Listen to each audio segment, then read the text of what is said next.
Hey everyone! Today I'm cooking up a super quick and easy spinach soup from a 1970s cookbook so kindly sent to me by a viewer. The soup is healthy, it's fast, and it is delicious. If you'd like to skip ahead to the recipe, you can go to this timestamp. So today's book is called Spaghetti Lovers, and it is a potpourri press cookbook. This book was sent to me by one of my viewers, Janelle. Thank you so much. I absolutely love this book. It goes great in my collection, and I think you know how I feel about potpourri press books. And I've never seen this one before. It's got like a full color cover. A lot of the potpourri press books that I have seen have more of a like two-tone cover, something like these. So we've got like a blue and a green and an orange and a yellow.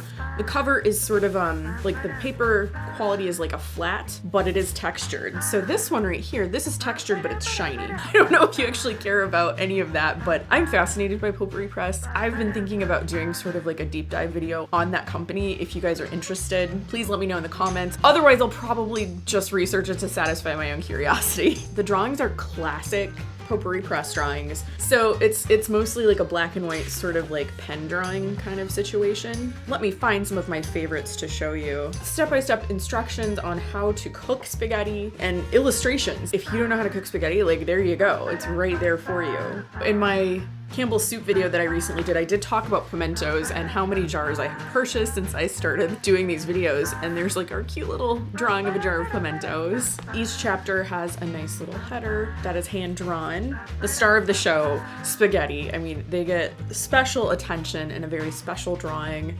Love it. The drawings in this book are by B. Penny, it says. So it says B. Penny up here, it says Bob Penny down here. It makes me curious, did he draw a lot of these? So the drawings in this one are a little bit different. Yeah, it seems like they had some different artists that they worked with. So this one is a Bob Penny book, and you can see the similarities like in the styles. So this book was published in 1971. The author is Irina Chalmers, and she's written a couple of potpourri press books that I own. She must have been someone that they worked with often. Again, I'm so curious about this company and like how it worked. I know that it started out as a gift shop in North Carolina, I think. Anyway, yes, I'll save it for the video if I do make one. I would love to, I just don't know if y'all are interested in anything like that. Even though this book is called Spaghetti Lovers, there's so much more than just spaghetti in here recipe-wise. It's not only pasta and sauces, it is also things that you can eat with spaghetti. We've got this mushroom and radish salad. I wonder if that's anything like the mushroom salad I just made. Anchovies with pimentos and black olives.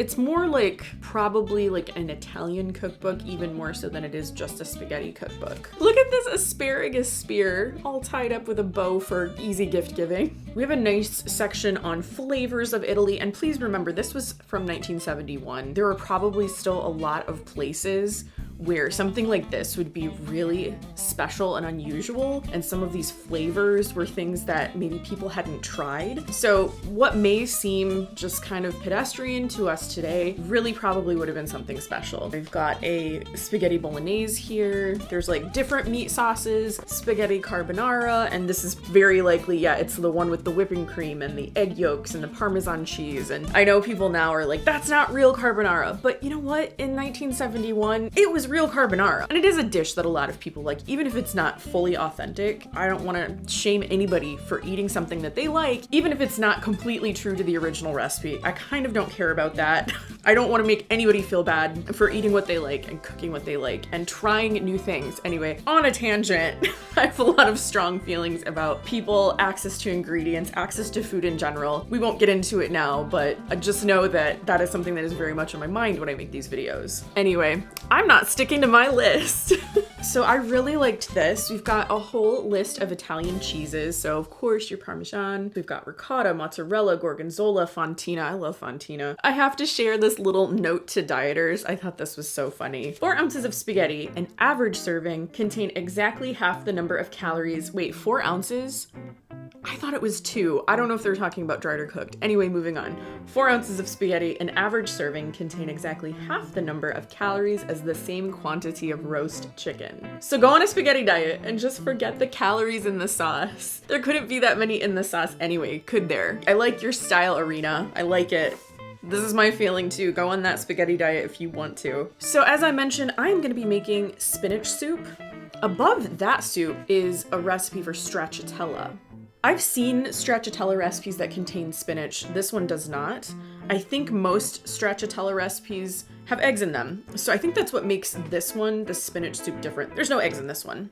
So these are two different soups. Some may argue that they're kind of the same thing. They have different ingredients according to this book. So I'm gonna say spinach soup and stracciatella in this book are two different things. This soup comes together so fast. So fast. I think I had it done in about 10 minutes or so. It's a great way to serve spinach, like a different way to serve spinach. I love eating vegetable soups, whether that's just a regular vegetable soup or minestrone. I think it's just an easier way for me to consume vegetables sometimes. I think you're gonna love this recipe. I know that I did.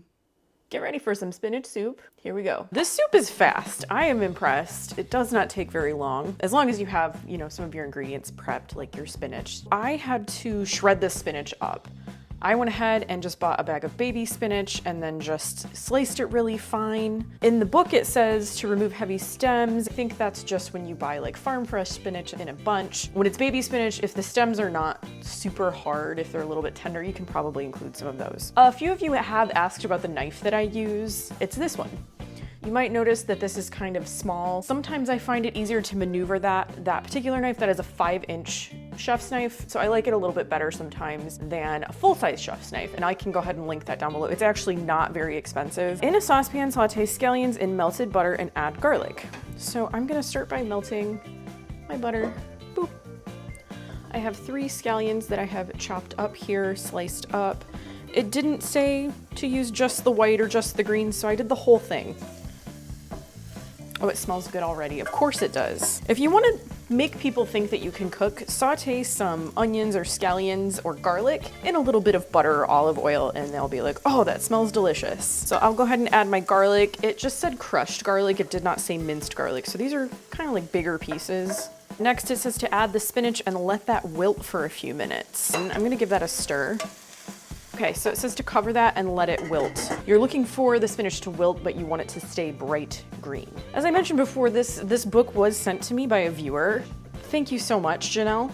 Really love it. Never feel like you have to send me anything, but I do appreciate adding this one to my collection. She is the person who actually suggested this recipe as well. Ooh, yeah, it's smelling spinachy. I don't really think it needs to wilt.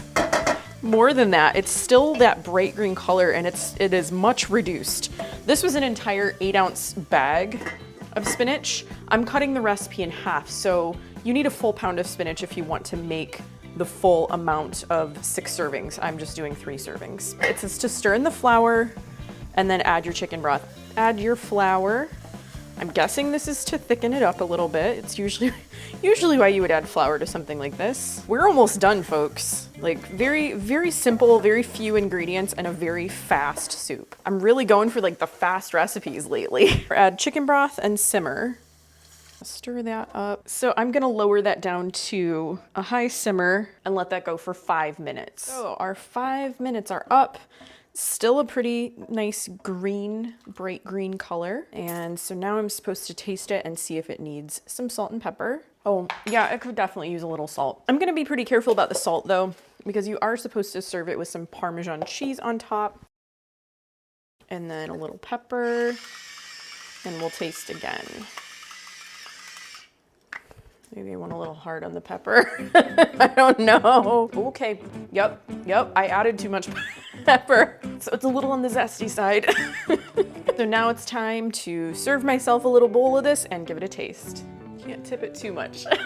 But there is my soup. I have not yet added the cheese. I feel that is important to do. This is a recipe from 1971, and I thought that maybe this kind of cheese would be appropriate. I mean, it is real Parmesan cheese, but it's like the more powdery grated stuff. Also, I just couldn't find a wedge of Parmesan cheese at the store I went to. Soup is hard to display. It's not as easy as like a casserole or some noodles or something. I already tasted it a little bit without the cheese for seasoning. So here we go. Oh yes, oh yes. Okay, the cheese is an absolute must. That is just like the icing on the cake here, or the cheese on the soup. That takes it right over the top. You know, without the cheese, it's pretty good. This elevates it. I think this, adding the cheese kind of makes it a meal even. This would be great with some like really crusty bread on a cold evening in the winter or fall. Right now it's July. It's good in July too. I'm eating it.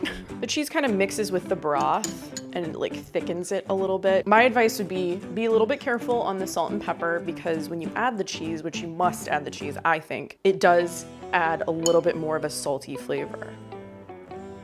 That is so good. And I think time-wise, I was at about 10 minutes. So this is like a 10-minute soup. Very, very pleasant soup experience. If you happen to really like 1970s recipes, I have an entire playlist and I will go ahead and link that in the description down below. I hope you enjoyed this video. If you did, please give it a thumbs up and subscribe to my channel by clicking on the red button below. I post videos about food, vintage cookbooks, and retro recipes every week. Thanks again, and I will see you in my next video.